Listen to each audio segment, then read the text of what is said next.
Okay, am I going to be able to remember the whole main card? I don't know, but the one thing I do know is it was very exciting because of all the knockouts.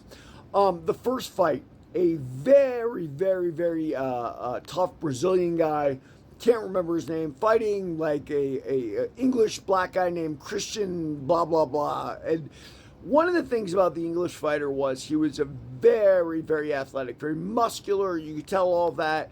The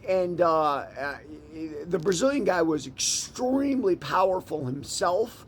But it's like when the irresistible force meets the immovable object, right? And that was a great opener for that card. Now, one thing I will say about mixed martial arts now, I love how the skipping in side kick to the leg has now become a staple.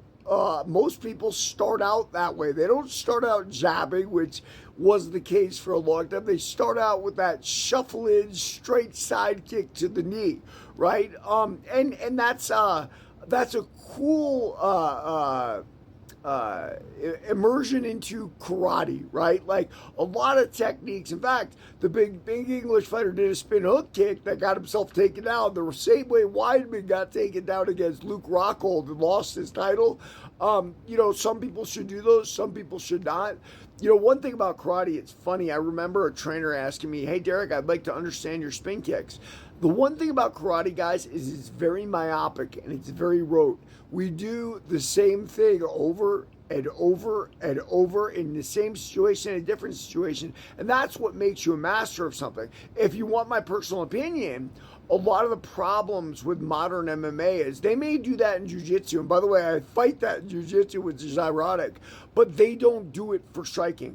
I would say that because of the way striking is, a lot of MMA fighters learn it by just kind of moving around and soft sparring with each other. And now they even soft spar all the way into the elite ranks, which is kind of crazy to me. But guys like George St. Pierre have given it their blessing. You don't need to spar hard. You can do this, which is why you see a lot of MMA guys getting knocked out, like last night, right? Like we had knockouts across the board. Now the second fight with Chris Padilla fighting another very tough Brazilian. What did Padilla do? Was it Chris? I don't know. Padilla kept his hands up, right? His fingers were open, which I don't like. I like when I have those gloves on, I close my fist because I'm too worried about getting a finger cut off.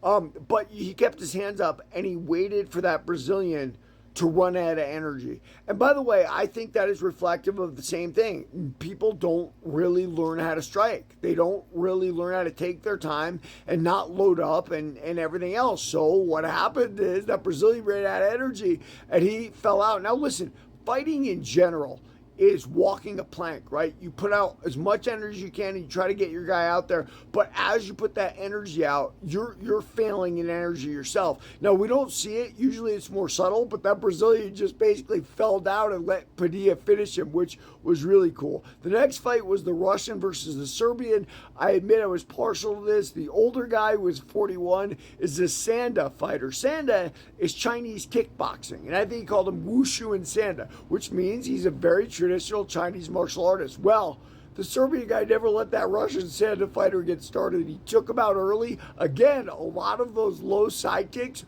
which is really cool, and boom, gone. There he goes, and it is what it is. The next fight, Morales versus Schnell.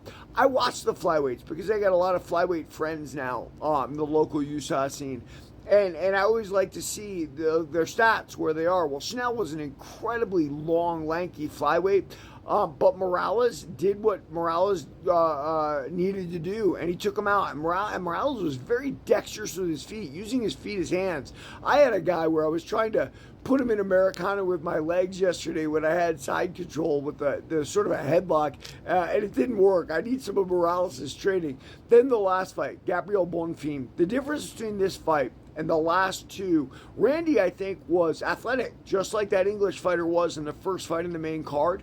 But Randy did not react quick enough. Gabriel chopped up that front leg with calf kicks. Then he abandoned it and he knocked Brown out. It was a masterclass performance by Gabriel Bonfim. And I think he's becoming a top-rated fighter at this point.